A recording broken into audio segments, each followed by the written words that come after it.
Something within you recognizes that a difficult cycle has come to an end, and it wasn't by chance.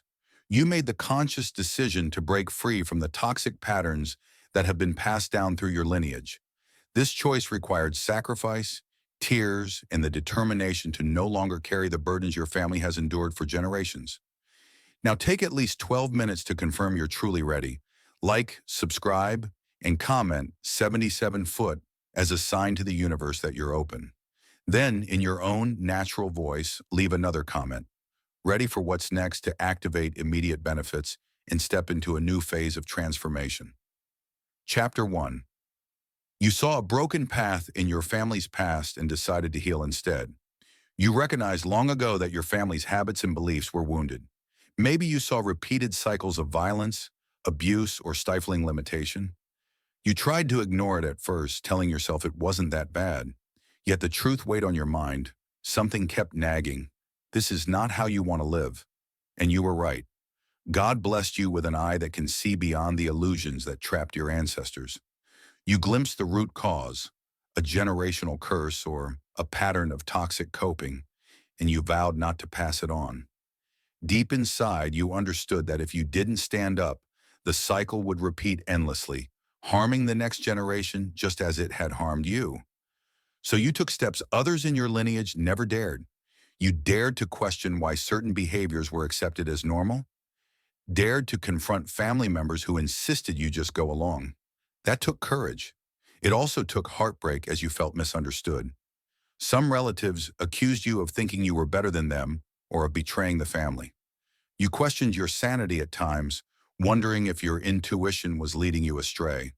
But your spirit wouldn't relent. There was a quieter, deeper part of you, shaped by God, that insisted you see the full truth, that these patterns were never part of your destiny. Pain was your teacher.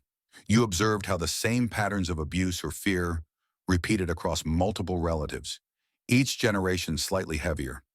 The day came when you realized you were next in line to carry that weight, but you refused. You recognized your autonomy.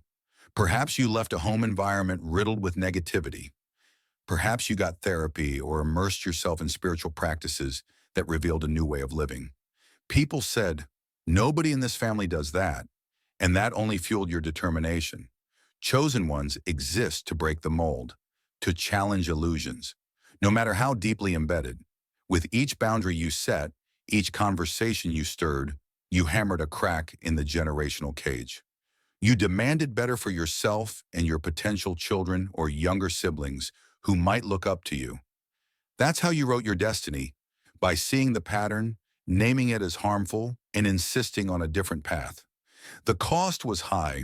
Maybe you lost closeness with certain relatives, or you were forced to navigate your healing without much guidance. Still, you persevered because an inner voice repeated, "It ends with me," and you were right. The old ways won't continue now that you've exposed them. All the while, the universe observed your courage, your heartbreak, your unwavering push to unlearn harmful beliefs. It recognized your soul was evolving so quickly that you'd outgrown the system that once tried to contain you. As that happened, blessings aligned. They might have trickled in slowly, but each micro breakthrough reminded you that heaven sees and rewards those who choose truth over comfort. Now, standing free from your family's toxic shadows, you're on the verge of a grander life than your ancestors could ever imagine. Through your decisive actions, you've opened the door for new patterns. Patterns built on peace, respect, and genuine love, to flourish in your bloodline. Chapter 2. You heeded the whisper that told you to question everything. You felt alone when you noticed people around you accepting things you found unacceptable. Whether it was cyclical violence, emotional manipulation, or quiet family secrets, it all seemed normal to them. But to you it rang wrong, as if you'd awakened to a deeper moral code. You wondered, why doesn't anyone else see the harm here? You struggled with guilt. Should you just keep your head down like everyone else? Yet your spirit wouldn't allow it. You pressed on, dissecting old family myths, unraveling the illusions that kept everyone trapped. That was the day your watchers recognized your path as a chosen one. To question everything wasn't easy. You faced gaslighting, where people insisted you imagined the severity of the problem. You endured nights of, Internal conflict, crying, writing, praying. But your divine spark is precisely what made you question. God placed critical thinking in your nature, equipping you with a mental sword to cut away deception. People who prefer comfort over truth can't stand that blade. They brand you rebellious or ungrateful. Let them. In your heart, you knew you were forging a path toward a healthier existence, even if it disrupted the stagnant status quo. Digging deeper, you discovered patterns, not just in your immediate family, but in older generations. Grandparents or great-grandparents who quietly tolerated emotional or physical abuse. That heavy heritage had weighed on your entire line, forging a chain of repeated heartbreak. Realizing this, you let your empathy expand to them, understanding they might have lacked resources or the self-awareness you now possess. In that compassion, you found reason to break free. If they couldn't, you must. If they were powerless in their era, you aren't in yours. As you separated from these entrenched beliefs, you might have second-guessed your capacity. Could one person defy centuries of ingrained patterns? But each time fear rose, you felt an unseen presence. Maybe ancestors cheering from the other side, or angels guiding your footsteps. You recognized that your mission wasn't random. The universe invests in chosen souls, precisely to end generational curses, and your watchers validated that every time. You had the courage to confront injustice or stand against an abusive tradition. This questioning spirit also led you to new forms of knowledge. Maybe you studied psychology, sociology, or spiritual healing, devouring materials that explain the cyclical nature of trauma. You realized you weren't crazy. There were frameworks describing exactly what you lived through. Armed with information, you dismantled lies about who you were supposed to be. Freed from mental captivity, you embraced personal responsibility for shaping a new lineage. Looking back, you see how crucial that whisper was. Without it, you'd have drowned in illusions, perpetuating the same broken norms. Now you stand as the family outlier, the one who said, "No more." People might call you cold or detached, but that's only because they can't fathom the labor it took to free yourself. Truth be told, you love your family, your heritage, but you refuse to let any human tradition overshadow divine truths. The universe nods in approval, acknowledging your bold devotion to a higher moral code. In that unwavering stand, you anchor a new possibility. Your bloodline can be associated with healing rather than sorrow. You questioned everything, and that was your superpower. You unleashed a wave of transformation, unstoppable to those clinging to outdated illusions. Chapter 3. You discovered a deep current of love in the spiritual realm. Amid the friction with your earthly kin, you realized how immeasurably cherished you are by unseen allies, ancestors, angels, watchers, all rooting for you to break the suffocating cycles that plagued your lineage. While your immediate family might have misunderstood or even opposed your defiance, higher realms applaud your every step. At first, it feels surreal. You see yourself as ordinary, battered by life, yet they see you as a champion forging a new legacy. At night, you might sense a gentle warmth, like soft hands on your shoulders. That's your cosmic supporters, aware of how lonely the path can be, consoling you in tangible ways. Maybe your dreams have begun offering encouragement or visions of a future you could embrace if you persist. These aren't random coincidences. Heaven invests in your success because your success liberates an entire lineage. Some days, doubt creeps in. Am I making this up? Do ancestors really cheer me on? Are angels truly defending me? Yet personal experiences confirm it. A near miss that miraculously resolved. Kindness arriving right when you nearly broke down. Unexplainable events revealing an active protective field. The more you accept it, the easier it is to sense their guidance. Your watchers can only intervene to the extent that you remain open to help. This profound current of love also shapes how you respond to your family's negativity. Instead of hostility, you find empathy, recognizing they are bound by illusion. You stand firm but without hatred, mirroring how your watchers stand by you with unwavering love, even when you doubt or resist. Fueled by this spiritual love, you can maintain healthy boundaries without bitterness. That's vital for chosen ones. You stay loving while refusing to uphold destructive norms. Additionally, this love cements your self-worth. You're far more than any labels pinned on you. If God sees you as worthy of rewriting generational destinies, how could you be insignificant? This awareness fuels your confidence to do what nobody else in your family dared, launching a business, relocating, or advocating social causes. Unburdened from old emotional traps, you boldly engage the world, grounded in the divine love saturating your soul. Paradoxically, the more you radiate that divine love, the more it filters into your family line. Even if some relatives shun you, seeds are planted. A younger relative watching might quietly draw inspiration from your example. Over time, an entirely new branch of potential grows from that seed, simply because you believed in a love bigger than ancestral regret. In this sense, your watchers aren't just your safety net, they're your strategists, working, creating ripple effects that rewrite destiny, not just for you, but for every generation that witnesses your shining path. Chapter 4. He stared down the pain and transmuted it into fuel. Your transformation wasn't easy. You had to wrestle with old wounds, betrayals, and the heartbreak woven into your family's history. Sometimes you collapsed under the weight of it all, yet every breakdown became a breakthrough. Pain became your teacher, revealing precisely what needed to change.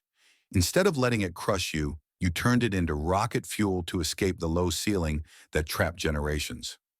Each turn clarified your clan's delusions, forging clarity you otherwise couldn't have found. In this life, you tried to outrun your hurt, but bottled up pain doesn't disappear. It festers, fueling aggression or despair. Recognizing this, you chose another path.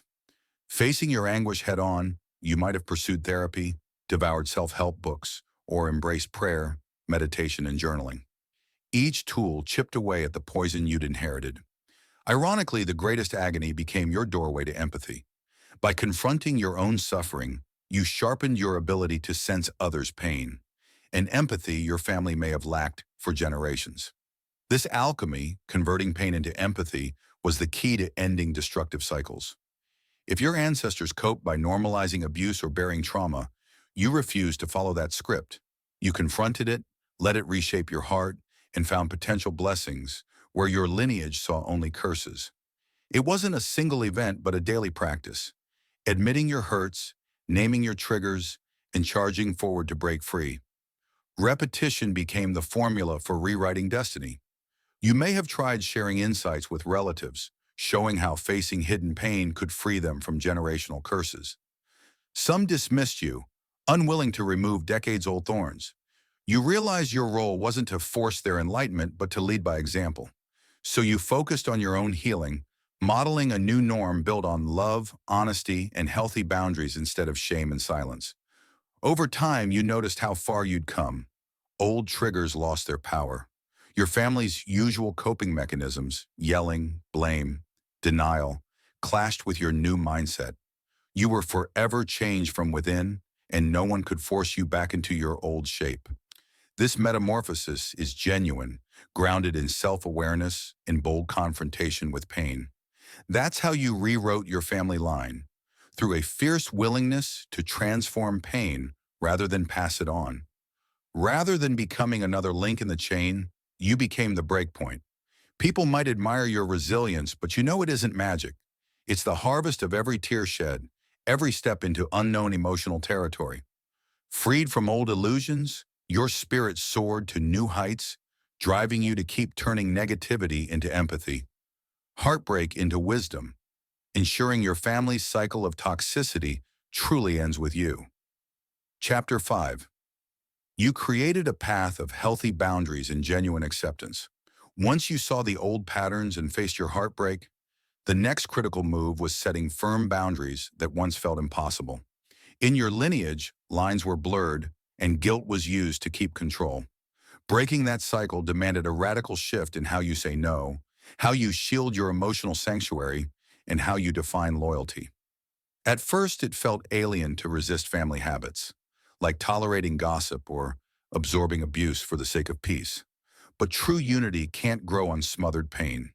Thus, you formed boundaries that safeguarded your newly awakened spirit from their old ways. Illusions. These boundaries weren't about punishing anyone.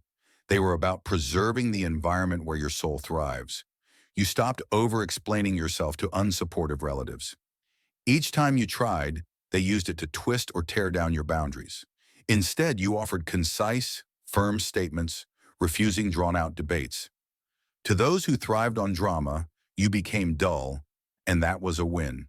With fewer energy-sapping interactions, you nurtured authenticity, creativity, and deeper self-understanding.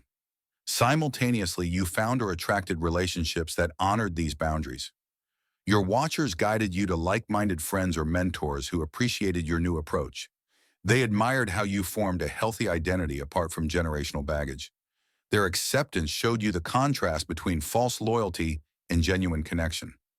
Loyalty can thrive where honesty flourishes, not where illusions remain.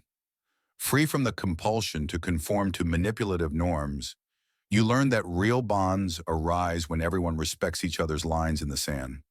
Conflict did erupt with relatives who accused you of deserting the family. They claimed you were brainwashed or selfish, but you saw through it. What they labeled selfishness was really your self-care. Their outrage revealed their unwillingness to abandon old cycles. You accepted their responses without letting them derail you, focusing on the bigger picture. Your destiny needed a supportive, not stifling setting. Being misunderstood was part of rewriting your lineage's legacy. Your watchers noticed every boundary you maintain, recognizing your ability to handle deeper blessings. If you couldn't uphold healthy limits with family, how would you manage expansions in career, finances, or spiritual gifts? Boundaries aren't just interpersonal mechanisms. They're spiritual principles that ensure you can sustain greater blessings. Each time you stood your ground, you set a new standard that freed you and provided a model for future generations. Observing the shift, you see these boundaries pave the way for genuine acceptance, both of who you are and who your family members are. Whether they choose to heal or not, you no longer force anyone to change. You simply refuse to perpetuate toxicity. That choice fosters respect, occasionally prompting some relatives to reconsider their path. The old pattern of forced compliance is dissolving, replaced by clarity, mutual respect, and open doors. In holding firm boundaries, you discovered you can love them without losing yourself, bridging compassion and self-preservation in ways your lineage never grasped. Through this transformation, you sealed the generational cycle's fate, forging a new legacy of authenticity and well-being. Chapter 6. You're experiencing a wave of prosperity and emotional freedom. After all your diligence, emotionally, spiritually, and mentally, you're seeing doors swing open in ways you never expected. A dream job offer appears, a side hustle takes off, or a new inner calm replaces anxiety. This sudden prosperity and peace isn't random. It's the universe's response to your brave decision to cut toxic ties and redefine your lineage. Materially, finances improve. If you once assumed scarcity was your family's fate, you're now witnessing abundance as a genuine possibility. The difference? Your mindset. Where you once feared financial risks, mirroring old family patterns, you now greet opportunity with openness. And because your watchers support your choice to break destructive cycles, they orchestrate blessings aligned with your new perspective. Money might flow through fresh channels, or existing ones expand. Beyond luck, this is what happens when God rewrites your story and you stand in truth. Emotionally, you're no longer weighed down by others' judgments. The guilt or shame inherited from your family's blueprint lifts. You can dream big without the inner critic hissing, "Stay in your lane." You can rest without feeling lazy, speak your truth without fear of exile, and boldly try new things. Freed from old baggage, you stride confidently where you once tiptoed. You also spot toxic cycles more clearly now. A new relationship may echo past sabotage, but you steer clear with renewed awareness. Every wise choice reaffirms your transformation, proving you're no longer who you once were. No guilt or second guessing, just a decisive no to anything hinting at old illusions. An added bonus? Your creativity thrives without the mental clutter of fear and guilt fades. Fresh ideas emerge. You might paint, write, design, or innovate at work. The generational curse that once stifled you gives way to a surge of creative energy, as if the universe pours new possibilities to you. You may even be the first in your family to build a career fueled by passion. Amid these rewards, stay humble. Your spiritual practice remains vital. The same watchers who guided you out of bondage still matter. Arrogance or neglect could erode your breakthrough, but if you remain aligned, each day multiplies the blessings, surpassing old family limits and guiding any relatives who one day decide to break free themselves. Such is the unstoppable force of your new prosperity and emotional freedom, deeply rooted in the hard-won truth you now live. Chapter 7. You are the unmistakable breaker of cycles and bringer of hope. Look at where you stand now. You see how once unshakable patterns controlling your family have lost their grip. You've proven that generational curses do not dictate your life. By overcoming illusions, setting boundaries, finding cosmic allies, and stepping into a new paradigm, you've become the unstoppable force elders doubted you could be. By rewriting your destiny, you also offer a blueprint for those still trapped in toxic cycles. Your watchers, angels, ancestors, and God Himself applaud your courage. They know many tried but faltered. You prevailed because you blended raw determination with humility, empathy with firm boundaries. You embody the dual nature of chosen souls, a gentle heart capable of fiercely defending its domain. If your family once carried curses of abuse or poverty, you now hold a torch of healing and abundance, lighting your path and offering hope to siblings, cousins, or younger relatives. But this victory isn't the end. It's a launch pad. Freed from generational baggage, your transformative power extends well beyond your household. You can inspire coworkers to break harmful patterns, encourage friends to heal old wounds, or share insights publicly to guide strangers longing for freedom. God's expansions rarely remain private. Some chosen ones discover new callings: counseling, writing, teaching, turning personal breakthroughs into collective blessings. Yes, distant relatives may label you disloyal or too big for your britches. Their jabs no longer affect you. You see their words as echoes of ancestral illusions that never benefited anyone's growth. Instead of fighting back, you radiate quiet resolve, affirming you won't let old programming steal a future built on peace and progress. Future generations, your children, nieces, or nephews, will ask how you did it. They'll want to know where you found the strength to defy the norm. Your journey of spiritual insight, self-reflection, and steadfast morals becomes a legacy you pass down. No more silent tolerance of abuse. No more saying, "That's just the way things are." That mindset crumbles behind you. Through it all, remain humble and open. You are a cycle breaker, not a deity. Your watchers celebrate you, but they also observe to ensure you continue growing. You have broken the generational curse, yet your path doesn't end here. You will keep paving the way for those who come after you. So step forward, chosen one, fully awakened. You haven't just rewritten your story, you have transformed the entire narrative of your family line. The toxic cycles stop with you. No justifications required. In this powerful role, you become the unstoppable force God intended for your lineage. Now, with a clear mind and an open heart, you carry that force forward, living proof that even the darkest cycles yield to a determined soul embracing its destined freedom.